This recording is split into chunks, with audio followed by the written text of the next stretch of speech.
Bismillahirrahmanirrahim. Assalamualaikum warahmatullahi wabarakatuh. Waalaikumsalam warahmatullahi wabarakatuh. Innal hamdalillah wa nusalli wa nusallim ala Rasulillah amma ba'd. Suara saya terdengar dengan jelas? Oh, jelas Ustaz. Yang lainnya silakan dipersiapkan.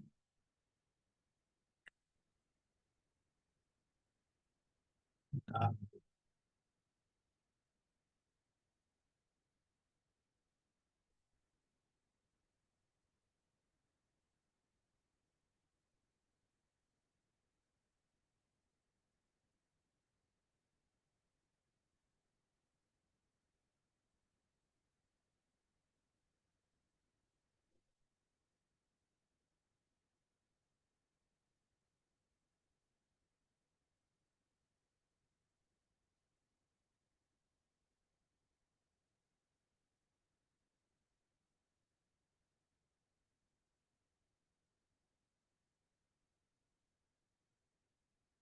baik.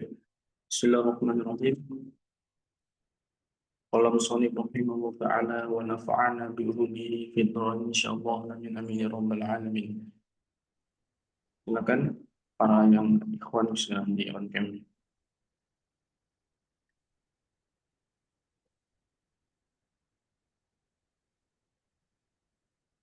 Baik. Bismillah, sebelum kita lanjut, saya ingin bertanya sedikit terkait tentang pembelajaran yang pernah kita ajarkan, yang pernah kita bahas bersama-sama, yakni saya akan coba tanya satu persatu ya. Nanti kalau nggak tahu ya bilang aja nggak tahu, lupa dan lain sebagainya. Coba Ustazah Asmiani, apa yang disebut dengan mantuko? Kenapa huruf hijaiyah ini disebut dengan huruf al-mantuko?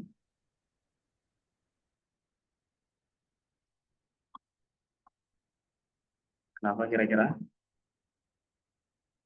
Atau Ustazah Depi coba masih ingat? Karena apa? Atau ada yang ingat coba? Yang lain lah yang ingat. Ayo. Yang terucapkan dengan lisan. Ya, sebutkan namanya dulu. Saya nggak Iya. bisa. Siti Nurjana Ustaz. Ya, gimana saja Siti Nurjana? Kenapa Roy saya disebut Romantuko? Karena Karena dia terucapkan dengan lisan ya Ustaz. nah, benar ya. Jadi, kenapa Roy Zaiyah itu bisa berjumlah 29, sedangkan secara tulisannya hanya 28? Karena secara lisan dia itu ada tambahan satu. Apa itu? Yakni lam alim. Nah, keseringan kita ketika mengajar Al-Quran, itu kita selalu mengajarkan bahwa huruf pertama daripada huruf hijaiyah adalah alif. Alif, ba, ta, sa, jim, ha, kha, dan lain sebagainya. Padahal di sini ya Imam Khalil Al-Farahidi ulama mutaakhirin. Ya, beliau adalah ulama bahasa Arab, ya, fonologi dan lain sebagainya. Ini masternya ya. Kalau kalian atau antum semuanya pernah belajar tentang ilmu sorof, pasti tahu dengan Imam Sibawayh. Tahu nggak Imam Sibawayh? Pernah dengar siapa itu? Pernah dengar Imam Sibawayh? Enggak, Ustaz. Nah, Nah, kalau belajar Pernah dengar, pernah ya. Ustaz. Nah, itu biasanya kalau kita belajar tasrif, ya ada kitabnya, beliau punya kitab tentang sorof. Nah, Imam Sibawayh itu terkenal dari bapaknya sorof. Tapi ada lebih tinggi lagi tingkatannya. Siapa? Gurunya Imam Sibawayh. Siapa itu? Khalil Al-Farahidi. Ya, Khalil Al-Farahidi. Nah, beliaulah yang menciptakan pertama kali Hamzah. Nah, Ustadz, kenapa sering sekali disebut dengan alif? Nah, sebenarnya di sini adalah alif majazi sebutannya. Sebagai majazi, artinya dia itu Hamzah. Siapa yang pertama kali menciptakan kepala Hamzah menggunakan Rasul Ain? Itu adalah Imam Khalil Al-Farahidi. Nanti kita akan belajar itu di kitab Tajwid Musyawarahnya. Jadi antum tenang saja. Ya, kita akan kritisi semuanya, kita akan berhati satu persatu. kita akan bahas yang akan tafkikiha. Kita tafkik semuanya itu, yakni dalam kitab Tajwid Musyawarahnya. Ada tahunnya dan lain sebagainya. Ini saya tidak sebutkan di sini. Karena nanti kalau saya sebutkan semua di sini, ya untuk apa kita belajar Tajwid Musyawarahnya. Intinya saya sebutkan namanya saja, yakni Al-Qol Al-Farahidi. Dulu bagaimana Hamzah itu? Ya, Hamzah itu dulu disebut, ada yang begini tulisannya. Nah, ada yang hanya begini. Nah, ada yang hanya begini. Jadi ada seperti alif, ada waw, ada ya. Jadi nggak tahu. Jadi berubah-ubah bentuknya. Nah, kalau antum sudah belajar hafaz syu'bah, huzuan itu di surah apa? Ada kalimat huzua itu di satu ya. Huzua. Tulisannya begini kan ya. Nah, kalau antum lihat di situ, di surah apa ada yang tahu? Huzuan, huzua itu. Nah, kalau kita belajar tentang syu'bah, nah di sini kan berbeda. Kalau hafaz huzuan atau huzua, kalau hafaz Huzuan. huzuan, huzuan. Kalau syu'bah, Huzuan. huzuan. Huzua. Pakai kalau syu'bah. pakai Hamzah. Hamzah. Ada yang tanya sama saya, Ustaz, kenapa begitu, Ustaz? Kenapa bisa huzun dan huzwa? Karena dulu tulisannya cuma begini tulisannya. Nah, ya begini tulisannya. Maka waw ini bisa berpotensi apa? Pertama, berpotensi sebagai hamzah. Yang kedua, ya berpotensi sebagai hurufnya sendiri. Dan kebetulan, jadi kalau dalam kitab-kitab ya, misalkan kitab Ulumul Quran, Al-Itqan, atau Al-Burhan, Ulumul Quran dan lain sebagainya, antum akan lihat bahwa semua cara membaca, bagaimana cara membaca itu harus masohat bihi ar-riwayah. Bahasanya begitu. Mimma sohat bihi ar-riwayah. Harus sesuai dengan kesohihan riwayat. Artinya begini. Artinya adalah mau itu tulisannya begini, misalkan tadi saya sebutkan, nah, saya hapus. Nah, misalkan tuh sebenarnya susah. Mana sih? Ya, pindah.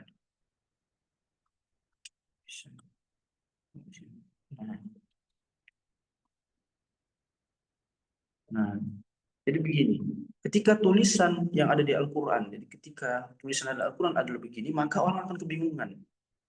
Bagaimana cara membacanya? Huzuan atau huzuan? Maka yang membenarkan bacaan itu adalah dari segi periwayatannya. Ya, dari segi periwayatannya. Ada lebih ini lagi, lebih aneh lagi kalau misalkan kita sebagai orang awam. Misalkan begini.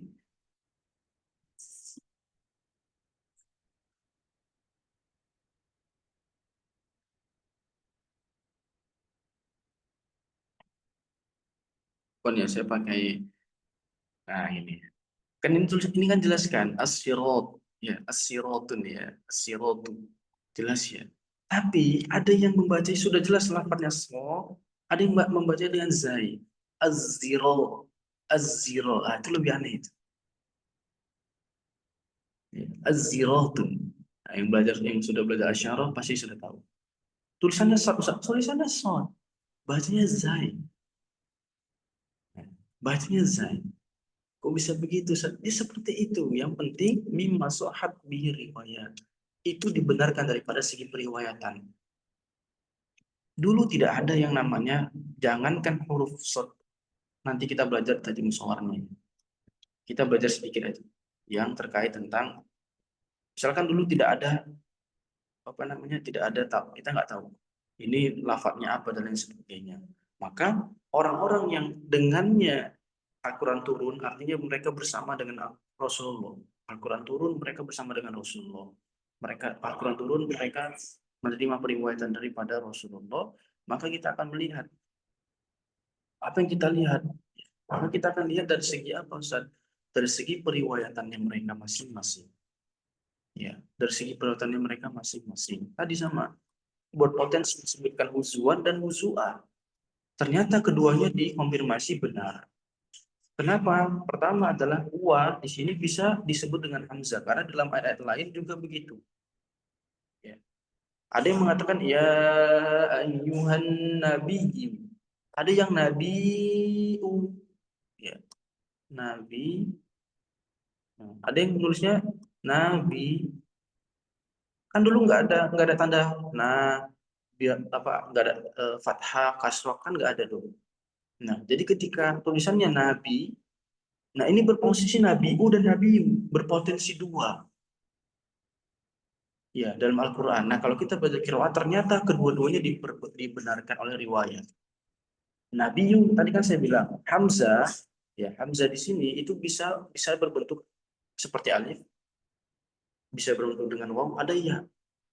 Makanya ketika para alim ulama qiraat membaca demikian, itu dikonfirmasi daripada kebenaran kesalahan riwayat. Oh, ada yang membaca dengan nabiyu dan nabiu. Ini pentingnya guru Al-Quran itu memahami dasar-dasar dari ilmu qiraat. Ya, nanti insya Allah kita perdalam lebih lanjut lagi. Makanya mulai sekarang santri-santrinya diberitahu bahwa ini tidak alif pasti. Kenapa saya bilang tidak alif yang pasti? Kan biasanya alif, ba, ta. Nah ini diberitahu bahwa di situ adalah hamzah. Kenapa demikian? Karena alif itu lihat syaratnya. Syaratnya alif itu dia pertama adalah la takun ila sakinah. Dia nggak bisa kalau dia itu ada harokatnya. Artinya dia tidak bisa berdiri sendiri. Nggak bisa dia sendirian begini, nggak bisa. Nggak bisa alif berdiri sendiri. Makanya seperti alif, ba, ta ini nggak salah kalau dia alif. Dia nggak bisa berdiri sendiri. Ya, jangankan berdiri sendiri, diharokatin aja nggak bisa. Ya, nggak bisa diharokatin, nggak bisa. Kalau diharokatin, makanya dia namanya Hamzah. Makanya ini harusnya Hamzah. Makanya Dr. Aiman Suwad menambahkan Rasul Ain di sini. Coba antum lihat, ada Rasul Ain, makanya Hamzah. Wala yakunu ma qabla ila maftuhan, dan dia tidak bisa berdiri sendiri kecuali sebelumnya fathah.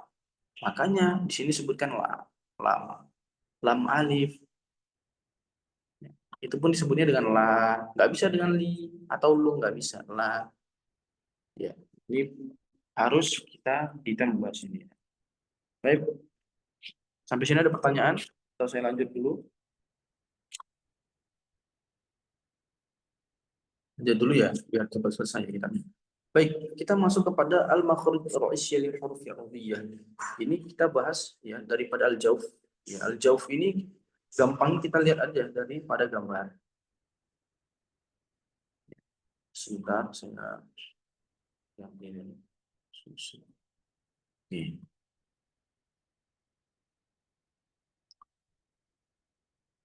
Nah, al-jauf di sini disebutkan ya bahwa al-jauf ini memiliki beberapa huruf-huruf yang disebut dengan huruf maddiyah atau huruf-huruf mad.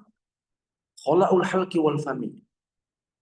Dia adalah sesuatu ya, rongga yang rongga tersebut meliputi al-halq wal fam. Artinya, kita lihat di gambar dulu biar mudah. Bagi untuk pemula ini harus jauf ini meliputi daripada seluruh rongga tenggorokan dan seluruhnya ya sampai fam. Kita cek dulu di sini. Kita cek dulu. Dia tidak terikat oleh apapun. Jadi ketika disebutkan ya tidak ada terikat dengan tenggorokan saja. Ya, bukan huruf tenggorokan saja, bukan juga huruf lisan saja. Tapi dia keseluruhan rongga yang ada pada keduanya. Maka huruf-hurufnya biasanya disebut dengan huruf maddiyah, atau huruf-huruf mad. Dan huruf-huruf mad itu tidak akan bisa disebutkan kecuali yang pertama,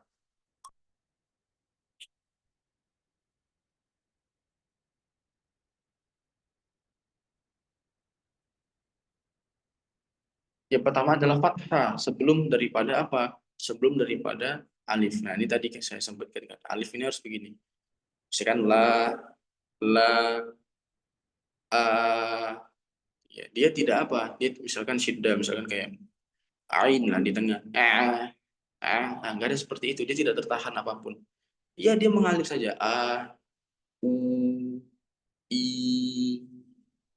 Coba, ada yang mau coba? Satu orang.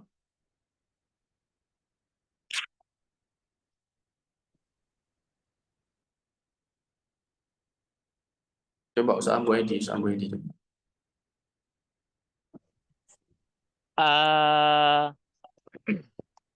Antum merasakan apakah ada tertahan di lisan atau Tidak ada, Ustaz. makhrajnya nggak ada kan? Coba coba Ustaz Jani,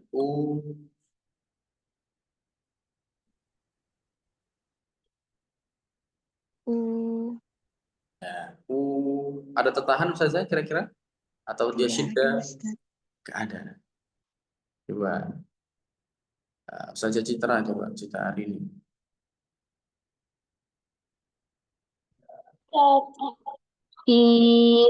Ya, jadi itu disebut dengan huruf maddiyah.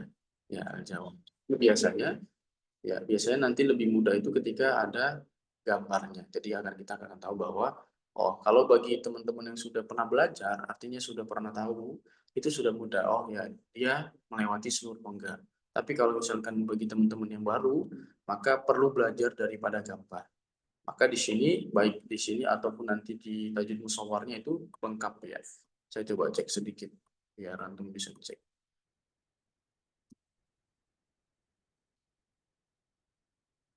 Nah, nanti kalau kita masuk ke tajwid musyawarnya, ini lebih lebih dalam lagi ya.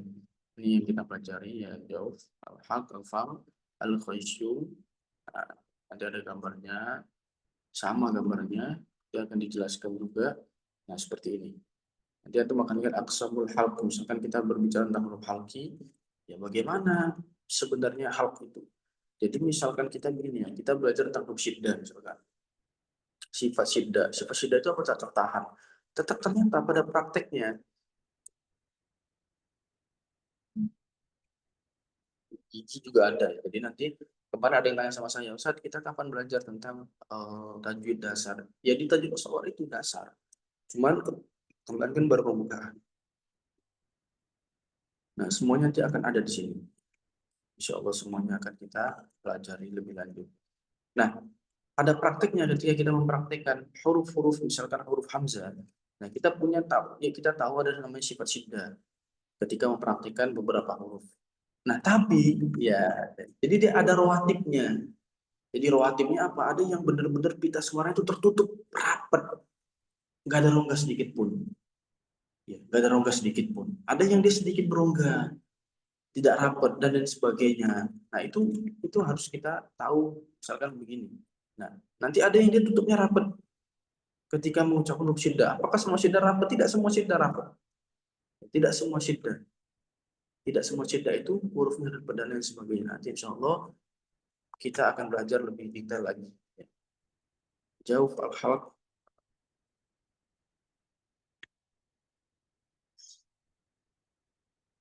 Bagaimana pengucapan, ada gambarnya dan lain sebagainya.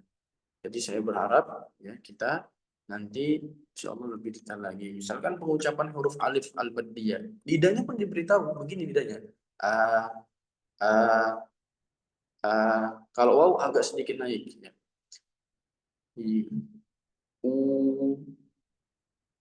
Ya. Kalau ya naik yang depannya. Iya, iya dan lain sebagainya. Nanti insya Allah kita praktekkan lebih detail lagi. Bagaimana tamiyat daripada al-jauf. Ya, jadi tidak saya jelaskan di sini. Biar nanti ketika kita sudah masuk ke kitab tajwidnya, intinya kita sudah tahu al-halq itu apa, ya, jauf itu apa, dan lain sebagainya.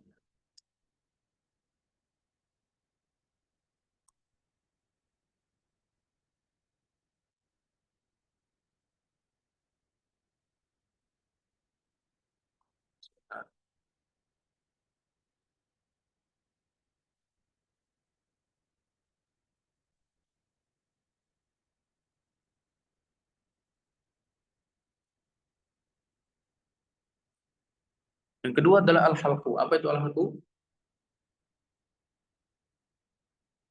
Apa itu al-halqu? Ada yang tahu? Tenggorokan. Tenggorokan. Nah, kalau tadi kita fokusnya di seluruh rongga. Kalau ini fokus di tenggorokan. Nah, di tenggorokan ini nanti ada terbagi dari 3. Yang tadi sudah kita lihat sebenarnya. Di tenggorokan itu terbagi menjadi 3. Ada yang dia di bawah. Ini saya pakai bahasa dasar ya. Bahasa untuk pemula ya, biar semuanya dapat. Ada yang di tengah. Ada yang dia paling atas, yang dekat dengan lisan. Nah, bagaimana Ustaz caranya kita untuk mempraktikkan demikian? Ribet sekali Ustaz.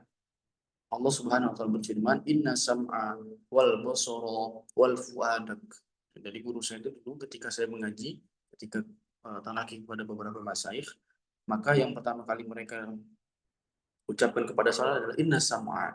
Maka ketika engkau mengaji, bersuara dengan bisa dengan keras atau dengan pelan, intinya kedengaran dengan telinga kita.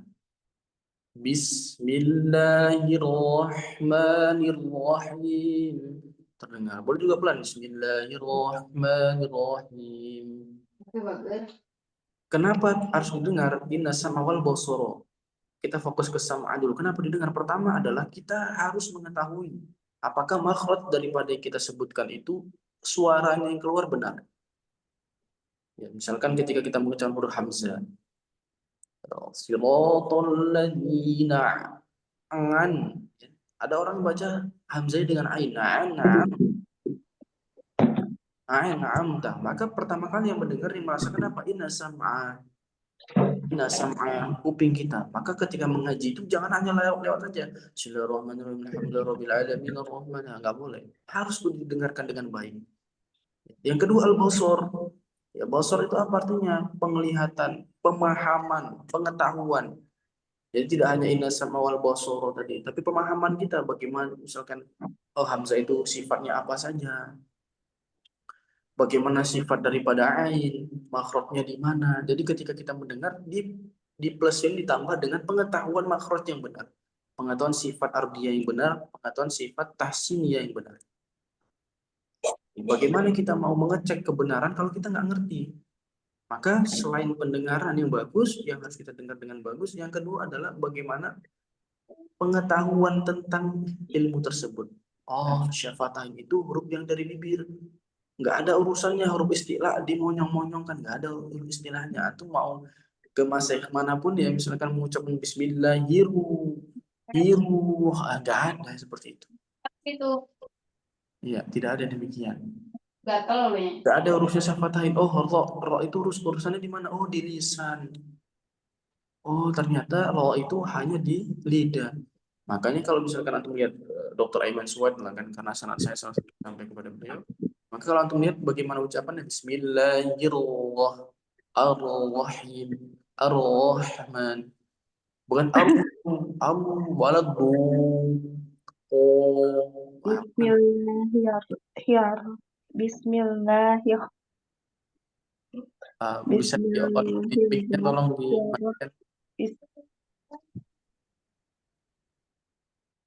tolong dibisukan dulu mic-nya biar nggak manggil lain.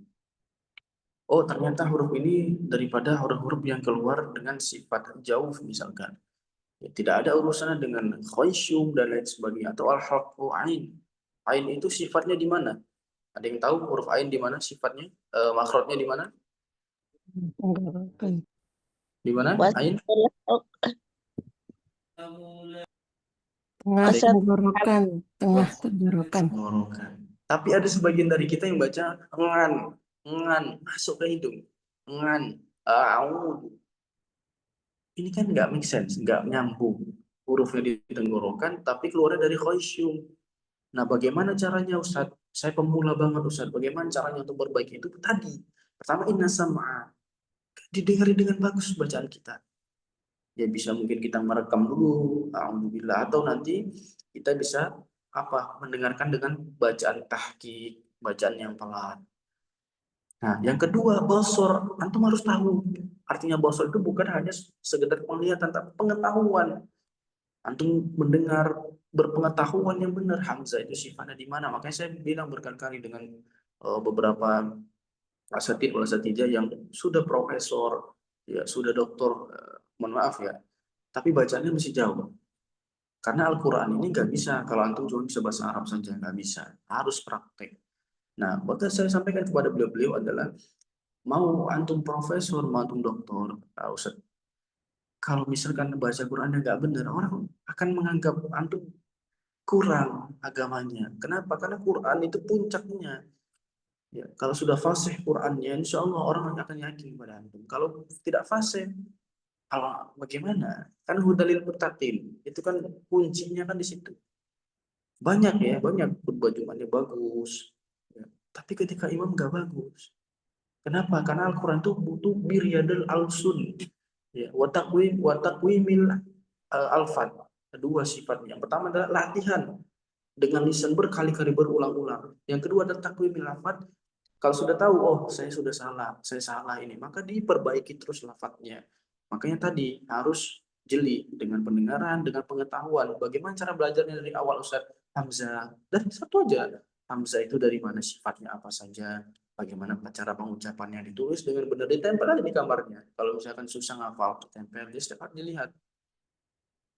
Satu-satu sampai mungkin dulu Hamzahnya. Jangan, oh target saya per hari satu huruf, besok tambah lagi. Jangan begitu. Satu-satu Hamzah. Apakah Hamzah sudah ingat, sudah mungkin, sampai mungkin. Kalau sudah mungkin baru beranjak ke huruf selanjutnya. Ya, beranjak ke huruf selanjutnya. Baik, kita masuk lagi. Apa saja yang ada di pada huruf halq tadi ya. Tadi ada terbagi menjadi tiga tempat yang ada yang paling dasar, tengah, dan atas. Ada yang Hamzah atau Rasul Ain yang kecil.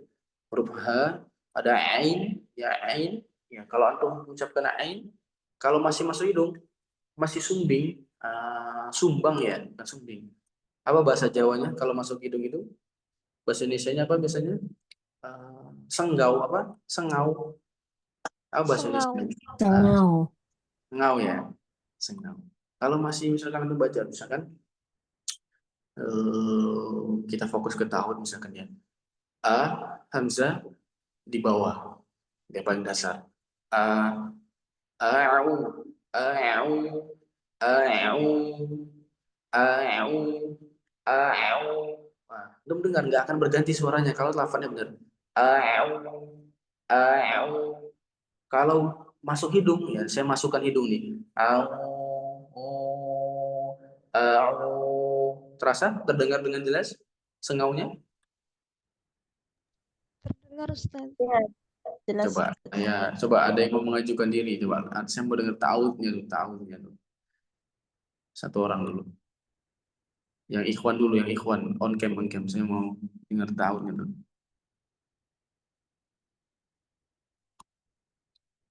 Siapa yang ikhwan yang masuk? Coba Ustaz Misbah bacanya bagus. Coba Ustaz Misbah.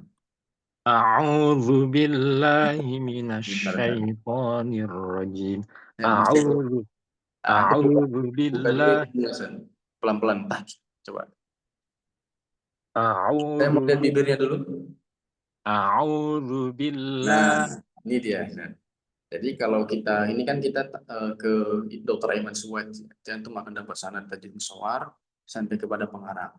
Maka kalau antum perhatikan, ya Dr. Aiman Suwad itu kalau mengucapkan a'udzu, ya itu pasti ditarik sedikit saat. Ini kita sebelum masuk ke hidungnya ya. Saya praktekkan. Antum melihat ini aneh. A'udzu.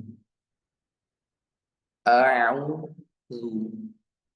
Kenapa demikian? Karena makhraj itu lebih kuat sifatnya daripada harokat. Jadi harus dikembalikan. Maka ketika Dr. Aiman Suwad ditanya, kenapa demikian? Karena kalau misalkan kita makhrajnya bisa menjadi huruf dot. Itu yang pertama. Yang kedua, yang tadinya huruf dal tipis jadi tebal. Makanya dia dikembalikan sedikit. Nah, begitu. Coba Ustaz. أعوذ Oke, yang kedua, coba ainnya tuh, ainnya. أعوذ Ainnya dulu, ain. Nah, au أعوذ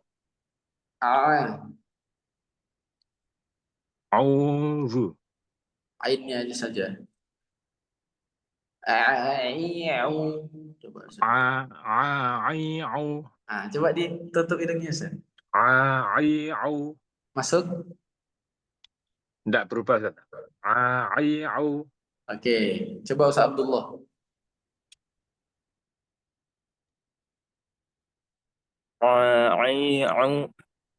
Mana Ustaz? Nah, coba Ustaz pelan-pelan aja. Ustaz.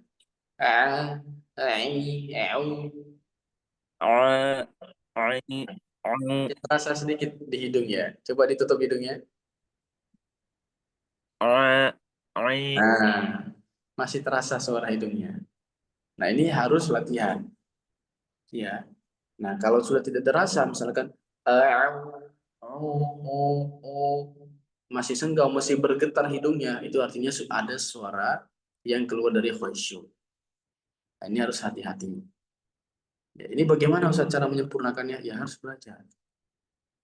Nggak bisa, nggak belajar. Harus dengan belajar, dengan latihan dan latihan terus. Baik, ya. Huruf ghain. Huruf ghain sifatnya apa? Rakhawa Ustaz. Rakhawa. Huruf ha sifatnya apa? Sama hamas rakhawa. Kalau kha, Hamas Iya, rakhawa sifat juga. isti'la. nah, jadi begini. Ini ada yang saya nggak bilang baru muncul, tapi memang kebetulan gurunya dia adalah orang yang sangat-sangat saya kagumi, ya. Syekh Sufyan Al-Banjari. Ya, ini Syekh Sufyan ini salah satu pewaris sangat tertinggi di Indonesia, sudah sepuh juga. Dulu ya dari kecil di Nabawi. Sekarang dulunya di Malang di Batu sini, di Malang Batu di sini. Sekarang ada di Bogor kalau nggak salah. Ya. Nah, beliau ini diakui keilmuannya oleh bukan orang Indonesia yang ngakuin, tapi para alim ulama yang ada di Nabawi. Ya. Nah, saya nggak sebut ya, karena beliau buat konten-konten ini santrinya mungkin baru belajar kepada Syekh Sufyan, Anda nggak ngerti juga. Tapi sepertinya belajarnya kesemangatan, atau memang karena kebutuhan konten, saya nggak tahu. Jadi ketika beliau mengucapkan huruf kho-nya itu nggak berdesis, nggak ngorok ya. Kalau kita kan biasanya kebanyakan kita kho dan lain sebagainya. Nah, karena memang secara kalau kita mau jujur, secara intelektual ada yang begitu. Ada yang memang dia tidak ada ngoroknya, ah, tanpa ada ngoroknya.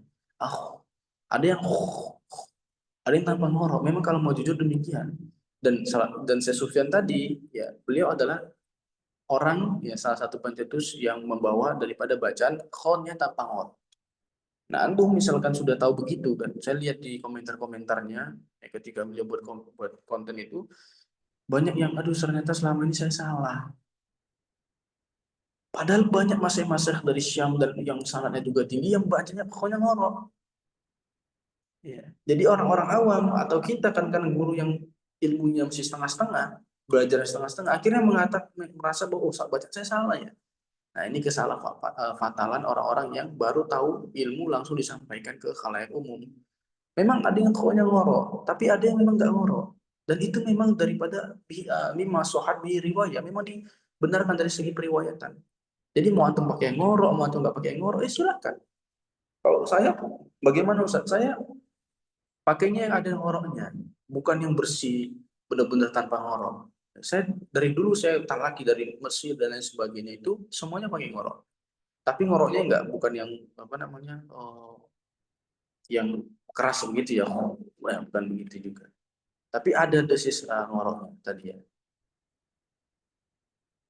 Baik. Selanjutnya adalah al-khaysyum. Al-khaysyum ini apa? Rongga hidung. Enggak hidup. Rongga hidung.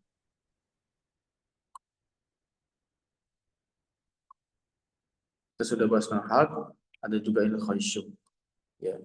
Dan peminhu tukhrujul guna, dan dari khasyim itu keluarnya huruf guna. Huruf guna itu hanya dua, mim dan nun. Mim dan nun. Nah, tapi nanti kalau kita misalkan bahas daripada apa namanya, bahas tentang guna itu ada rawatibnya lagi dia. Ada rawatibnya. Jadi ada yang gunanya paling tinggi, saya pakai bahasa orang awam. Ada yang gunanya setengah, ada yang gunanya paling dasar. Ada begitu. Kok begitu Ustaz? Ya kita akan mengikuti daripada makhrajul huruf Arabiyah. Ya, makhrajul huruf Arabiyah. Ya sudah. Ya demikian berarti. Oh, ternyata begini Ustaz. Iya, makanya harus detail belajarnya. Nggak bisa semua guna itu, bahkan huruf mim dan nun sendiri tanpa adanya apa namanya? Tanpa adanya tanpa adanya tasdid, ya itu nanti akan pembahasan sendiri. Bahkan ketika antum misalkan begini ya. Nah, ini sering kesalahan orang itu membaca ketika huruf tanpa tasdid itu ada matnya, atau bahkan nggak, hurufnya tanpa mat, bukan huruf guna. Itu kadang-kadang masuk ke hidung tanpa sadar, karena suaranya dienak-enakin. Ma, ma, sumbing dia jadinya. Harusnya ketika huruf mim ini adalah mim atau huruf guna yang paling angkos, yang paling apa, yang paling dasar, yang paling sedikit gunanya. Tapi kebanyakan kita karena nggak sadar, oh mim itu dari khasyum, harus hidung nah, itu nggak boleh. Ada juga orang-orang yang bukan huruf ini, bukan huruf guna, dia baca misalkan ta ya, ta ta sumbing. Kenapa? Karena ada matnya. Biasanya kenanya itu di mat. Makanya ini harus jeli. Iya, harus jeli. Misalkan kita baca dengan alif, bukan bukan ha, ha, ha, ha, ya, dari al-halq, ha, bukan ha, ha, sengau, atau ain juga sama, ya, bukan itu biasanya kesalahan orang masuk di qaisum itu apa? Ketika ketambahan alif atau ketika ketambahan huruf mat, baik itu alif, waw, dan ya. Tentunya ada alfam. Apa itu alfam?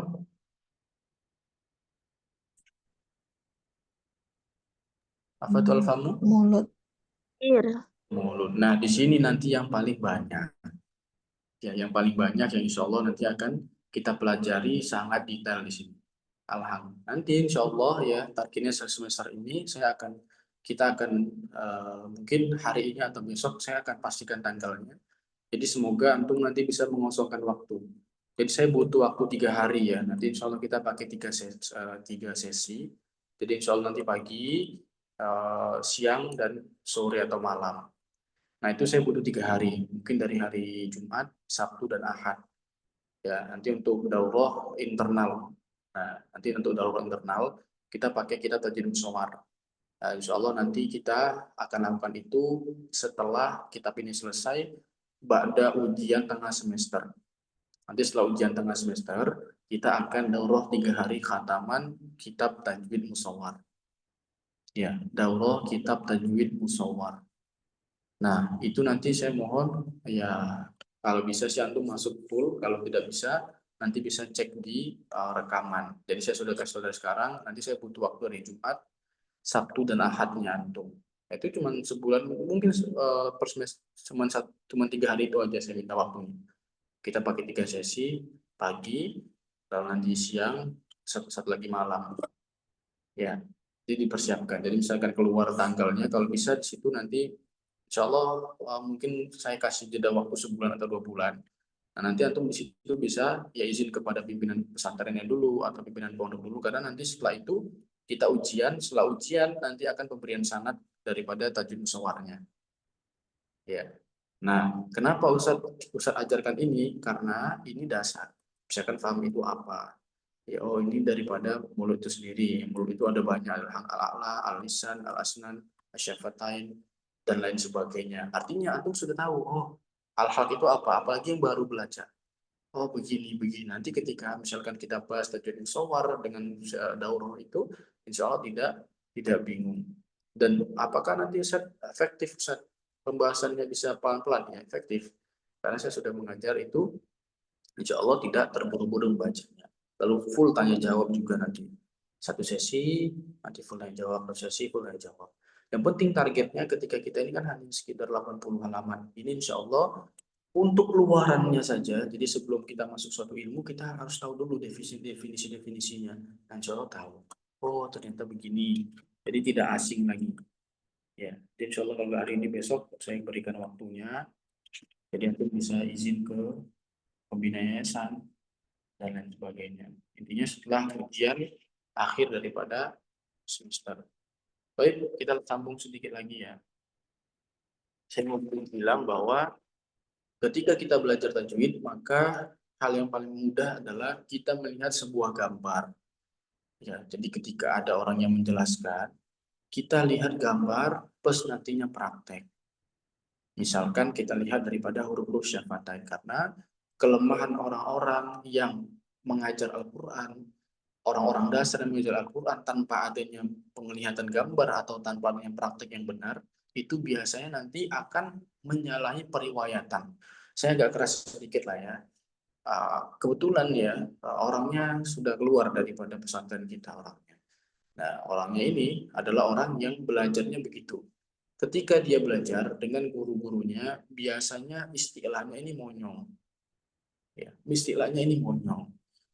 Dan kemarin juga yang bersangkutan bertanya, tapi saya menjawabnya karena saya di sini adalah pembina, maka saya jawabnya dengan bijaksana, tidak langsung saya salahkan. Ya, kenapa tidak langsung salahkan, Ustadz? Karena pertama adalah pasti yang bersangkutan tidak akan terima. Kenapa? Karena guru-gurunya begitu semua. Misalkan huruf ro-nya itu monyong. Nah, kenapa saya bisa bilang begitu? Karena dia yang bersangkutan mengambil privat ke saya. Ya, ketika mengambil privat, ya sama. Mohon maaf ya, ada apa ya? Metode itu yang begitu. A'udzubillahi minasyaitonirrajim. Gitu bacanya. Saya bingung juga. Ketika menerima setorannya, saya bingung. Dan lain sebagainya. Akhirnya lama-lama saya perbaiki. Dan sekarang alhamdulillah sudah bagus ya. Orangnya mengambil privat. Ya, paling parah itu adalah huruf-huruf yang istilah. Ya, bagi mereka huruf istilah itu harus monyong. Nah, maka kita lihat di sini, misalkan ini adalah lisan, misalkan bagian daripada lisan. Ya, misalkan bagian pada lisan. Nah, hurufnya itu makhrajnya di lisan. Gak ada sangkut pautnya dengan mulut. Pertanyaan adalah kenapa dimonyong-monyongkan ketika ditebalkan? Ini tidak pernah dipraktekkan. Ya. Nah, ketika saya bilang begitu, yang bersangkutan mengatakan apa? Yang bersangkutan mengatakan, Ustaz, guru saya punya sanad. Guru saya punya sanad. Sama kayak Syekh Adib. Antum tahu Syekh Adib yang dari Madinah itu, yang bisa bahasa Indonesia itu? Pernah tahu antum? Ya. Beliau salah satu mukri juga di Indonesia. Sudah bisa bahasa Indonesia. Beliau juga mempermasalahkan itu beberapa belakangan yang lalu. Ya, sempat pecah dan iya, daripada orang-orang yang memonyongkan bibir tadi, itu nggak terima. Menyerang dengan tidak benar lah. Nah, ini makanya kalau antum ada salah satu dari antum di sini yang misalkan pernah belajar demikian, ya, tidak ada ya, tidak pernah ada riwayat yang mengatakan istilah itu memonyongkan bibir. Antum cek di kitab manapun, gak ada. Makanya kalau belajar mengajarkan santri itu diperlihatkan, oh ini hurufnya dari mana? Dari lisan. Yang berarti bukan dari makhrajnya, bukan mulut. Kenapa diikut-ikutkan mulutnya? Ya, dan atau alhamdulillah misalkan bagian teratas daripada lisan itu, ya sudah berarti kita fokus kepada huruf itu, misalkan sya, ja, sama ya misalkan di mana ya, oh berarti tengah lidahnya sedikit terangkat ya Ustaz, ke langit-langit, iya itu kan nanti terangkatnya ada yang terangkatnya banget, ada yang sedikit menurun, ada yang menurun, itu ada rawatibnya, nggak ada sangkut pautnya dengan bibir ya. Baik, Insya Allah ya, ini adalah beberapa sifat-sifat yang kita akan pelajari sedikit tentang sifat tersebut, hanya nama-namanya saja, ya, sifat yang memiliki atau memiliki lawan, misalkan jahar, ya, lawannya hams, syiddah, ada roho, ada bayinnya, atau biasanya disebut dengan apa selain ini? Tawasud.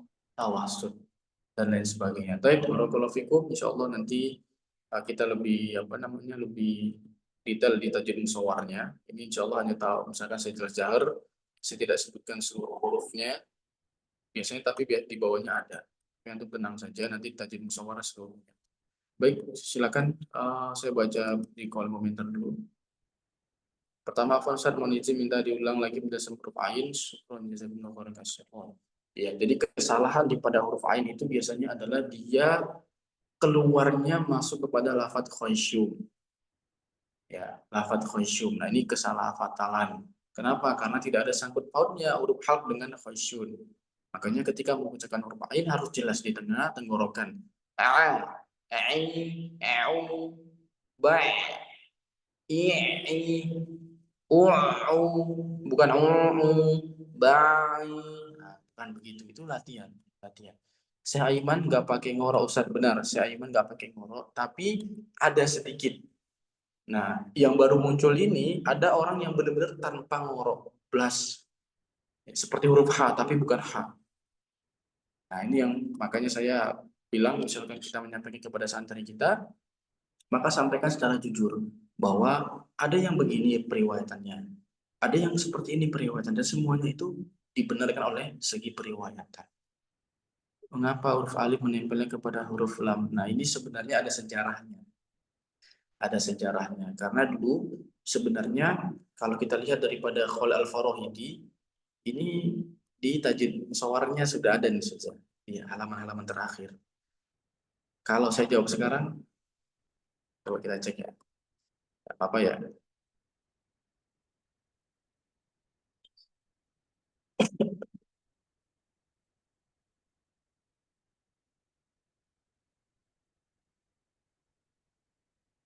Halaman akhir. Sebenarnya kenapa dibilang Hamzah itu kenapa Ustaz? Di alif dan lain sebagainya. Pertama adalah dari segi sejarahnya. Ya, dari segi sejarah daripada penulisan alif itu sendiri dan Hamzah.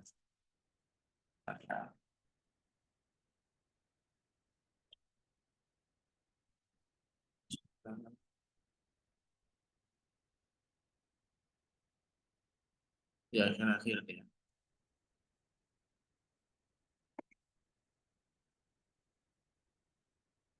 Oke, di sini diadain. Insya Allah di sini.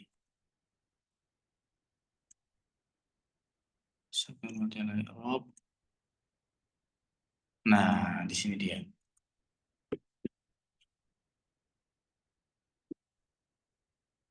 Nah, ini dia ya. Nah, sebenarnya Ustazah, kita cek di sini ya. Nah,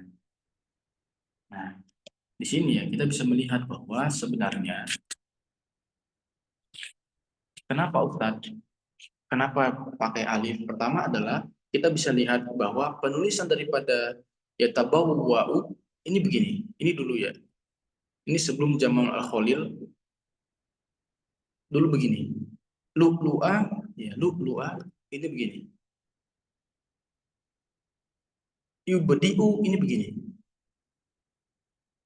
Nah, kalau kita orang awam misalkan ya, kita nggak tahu ini hamzah atau alif. Ini kan mereka tahunya ini yatabawwa'u karena segi periwayatannya. Artinya mantuko. Ketika ada sahabat datang kepada tabiin sebarkan Al-Quran kemana-mana, ulama-ulama menjadi ulama qiraat dan sebagainya itu kan segi periwayatannya. Penulisannya begini, yatabawwa'u.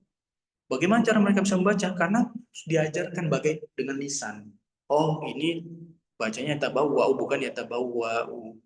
Bukan yatabawwa, ya, bukan yatabawwa, tapi yatabawwa'u. Ini hamzah. Ini bukan lulu, tapi lu'lu. Ya, ini yubdi'u, ini bukan yubdi, tapi atau yubdi'u, tapi yubdi'u. Ini bacanya ja, ya, bacanya ja'a bukan ja. Nah, dari segi ini maka Imam Khalil Al-Farahidi ini melihat daripada huruf-huruf ini.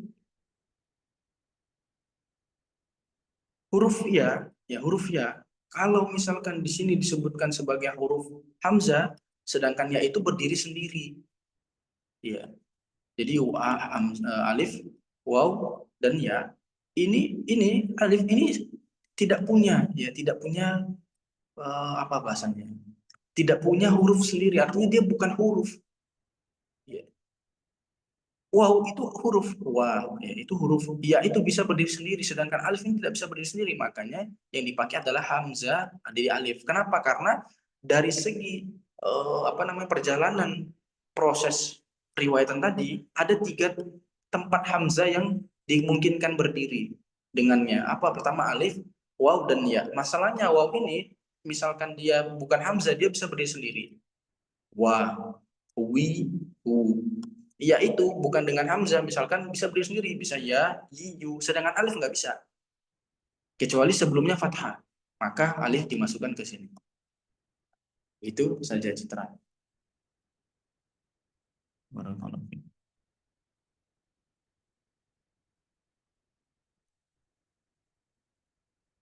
Tamam saya citra, cukup.